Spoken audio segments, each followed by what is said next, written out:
Our world seems to be going through some really odd growing pains, and it really does put things into perspective for me, learning about things that are taking place, especially outside the West. Say, for instance, in Afghanistan currently, and the earthquakes that have hit Haiti as well.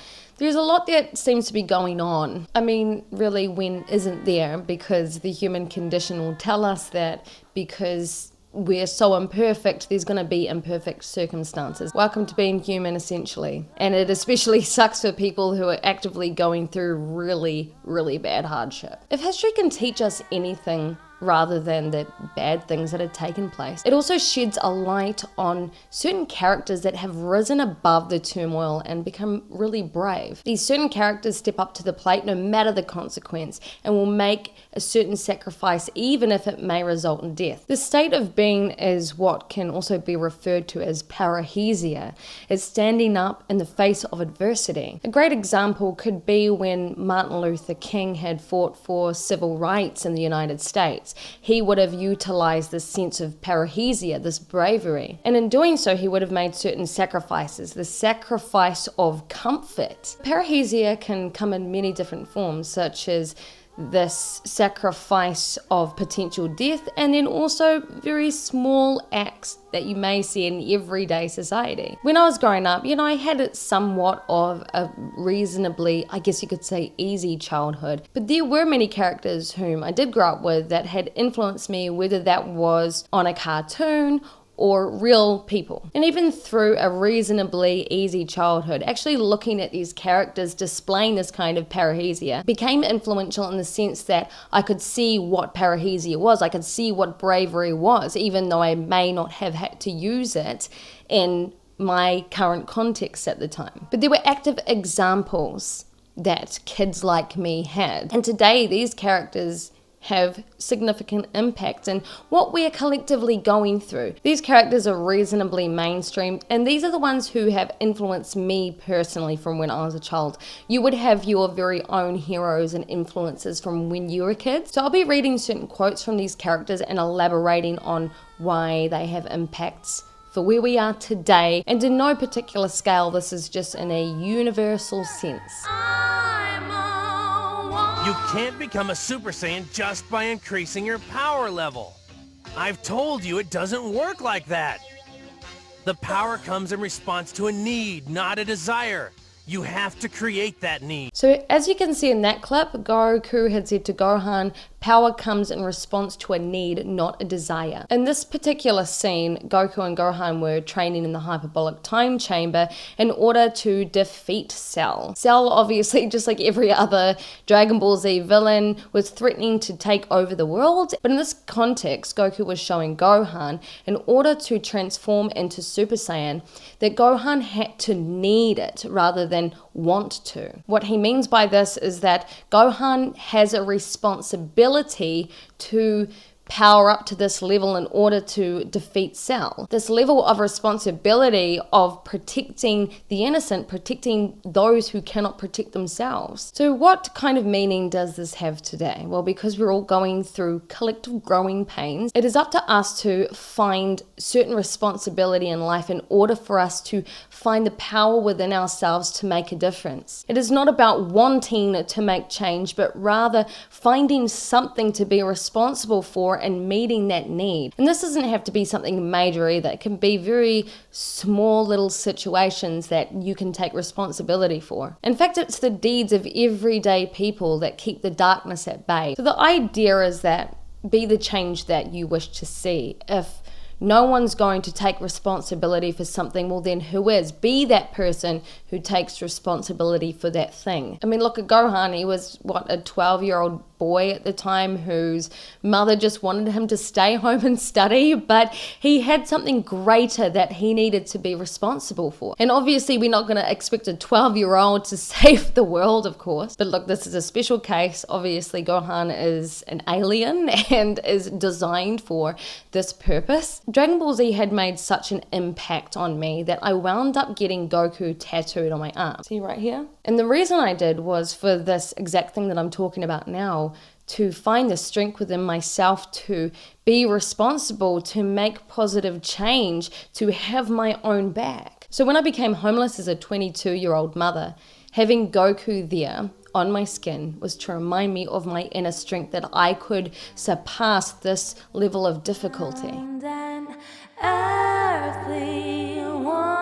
So this next one, I try to make sense of things, which is why I guess I believe in destiny.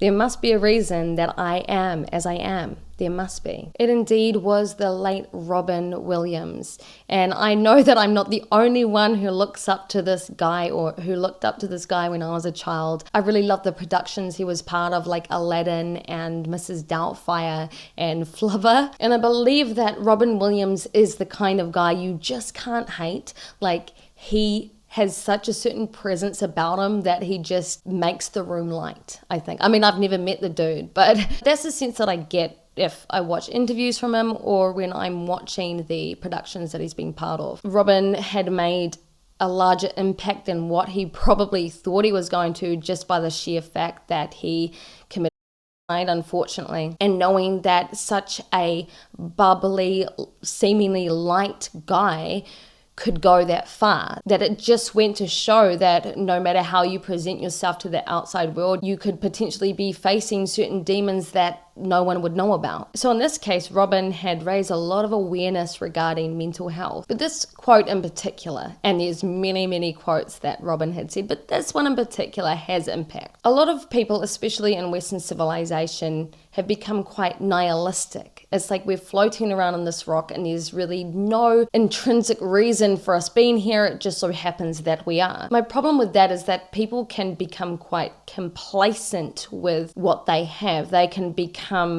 almost numb to it. But there's still that desire to chase something, whether we admit that it's there or not. I think the sense of nihilism in the West has hardened us, and we've forgotten, or we're out of touch with what the human condition is. Even despite this trail of destruction that we can leave behind us, what I really value about us is that we're always looking for ways to better ourselves and to better our environment. Sometimes that doesn't always work out for us, especially if we become very dogmatic in a sense of chasing a certain utopia. We'll never be perfect, and I don't think the aim should be perfection or to chase a utopia. One man's utopia is another man's dystopia. However, in the sense of what Robin Williams is saying in his quote, that he tries to make sense of things, that he believes that there is destiny for him, for humanity, and that he was placed on this earth for a specific purpose, does resonate with me. Life is a journey, it's a walking, and we learn certain things through life's journey. Whether we like it or not, we make an impact on everyone around us, we make an impact on the environment around us. In every action there is a reaction, and no matter how small our movements are, they will have a ripple effect, like the butterfly effect, for example. Robin looked at himself as someone who could make a positive impact on his environment, on the people around him. He saw himself as being here by no coincidence, that he was here to make an impact, a positive one. I understand the nuance of, say, religion, spirituality, and atheism. All of these branches of belief can impact us in certain ways, and we may not all believe we're supposed to be here for a specific purpose. However, for Robin to have this understanding or this belief that he's here for a purpose had helped him to walk the forward walk, to become a one-hearted person, and to strive to make a positive impact on the world around him. So a man that flies from his fear may find that he has only taken a shortcut to meet it. Tolkien was a very important part of my childhood because my dad had read me The Hobbit when I was a little girl, so I fell in love with all the characters and the storyline. And watching for the first time the Lord of the Rings series, starting from the age of about 7 or 8, I think, blew my mind. Tolkien was in his own world a lot and created his stories based on what he saw in the outside world, but interpreted it in a very creative way. And I think that through art and through telling stories, we can create an impact on those around us. We can get those around us thinking and feeling and analyzing without them actually being in that situation. Tolkien, of course, fought in World War II, and his main characters were inspired by the soldiers that he fought beside. Obviously, luckily, most of us don't have to be in that situation, but we can understand and relate to certain characters by Tolkien's character development and the depth of these characters. So what did he mean by this quote? Well, essentially by ignoring your fears, by ignoring your shadow self, by not being brave, it's going to come around and bite you on the butt eventually. By ignoring something that is clearly there, but that we ignore and just push under the rug, it doesn't make it go away. This could be true in the sense of our relationships, in the sense of our habits. And if we go about these things, ignoring them, pushing them to the side, putting them on the shelf, does it mean that those things are just going to disappear? Of course it isn't. And I think we all know this. And more so, the next time we do meet it, it might be worse. The consequences might be worse. Obviously, facing fears is an incredibly difficult thing to do. In fact, I would argue that it's probably the most difficult thing to do, because every aspect of negative emotion can be derived from a sense of fear. Say, for instance, hate. I don't believe the opposite of love is hate, but I do believe the opposite is fear. So essentially, ignoring what is hard doesn't make it go away, and we're going to have to face it eventually. So why not do it now? Or at least, why not chip away at it? It's an everyday thing.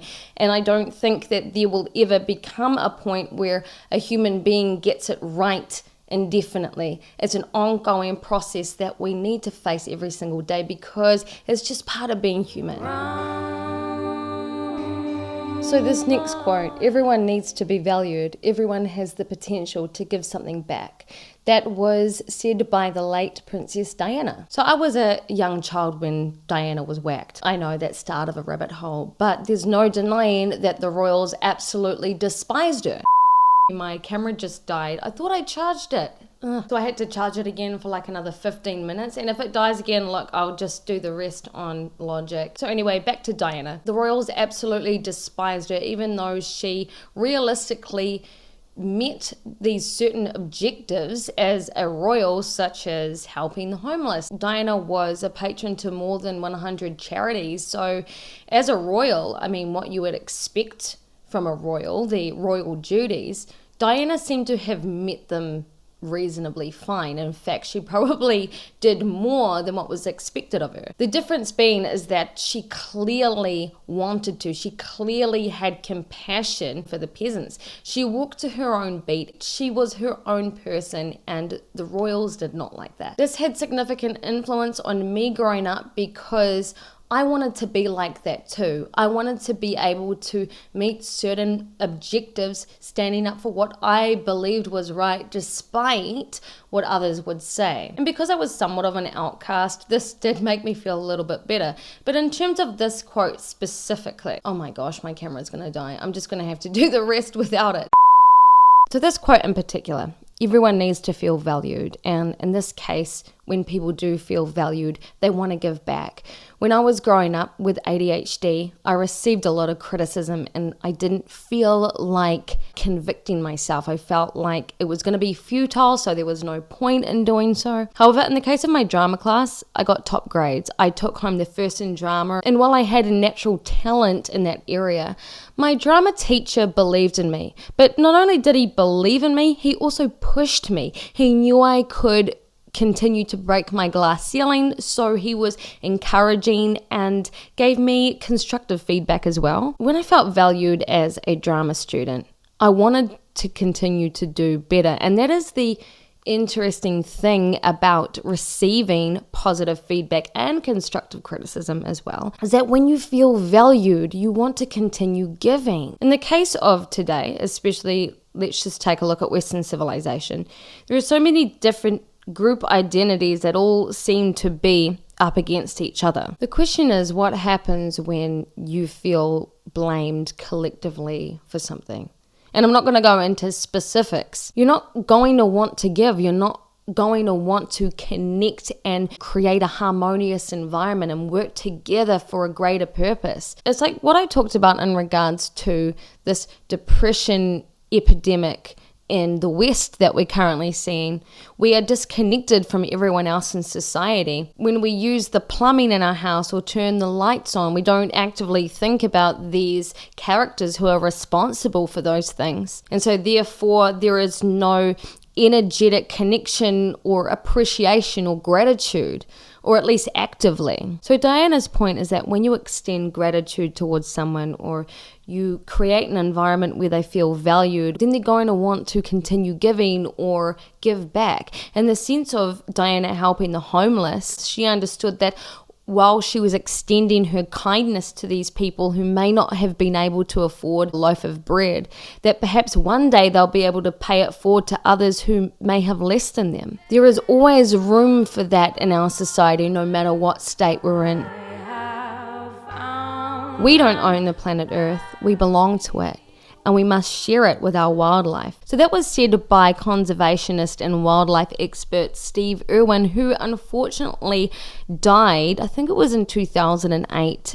He was stung by a stingray. He was famously known as the crocodile hunter and was especially famous in Australia and New Zealand. So you got to see how Steve was around animals and how he would treat them. Steve understood that everything on this planet has the same intrinsic value, that we're all connected. In this quote, he specifically says that we belong to the earth, and that's absolutely true. Without the earth, we would have nothing. What will we live on? Perhaps we would end up going to Mars, but what are we going to do then? He's taken the stance of looking at the bigger picture.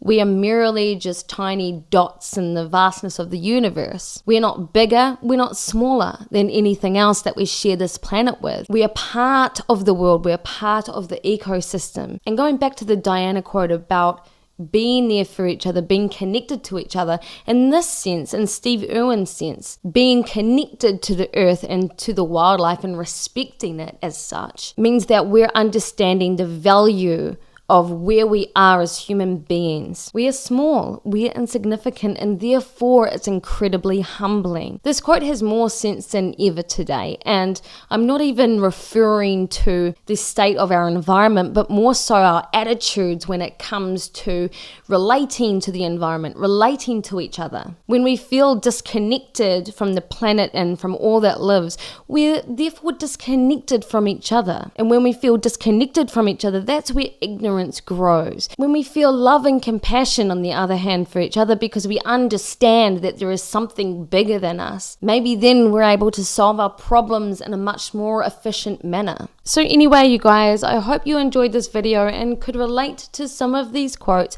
I'd love to know your childhood heroes and influences.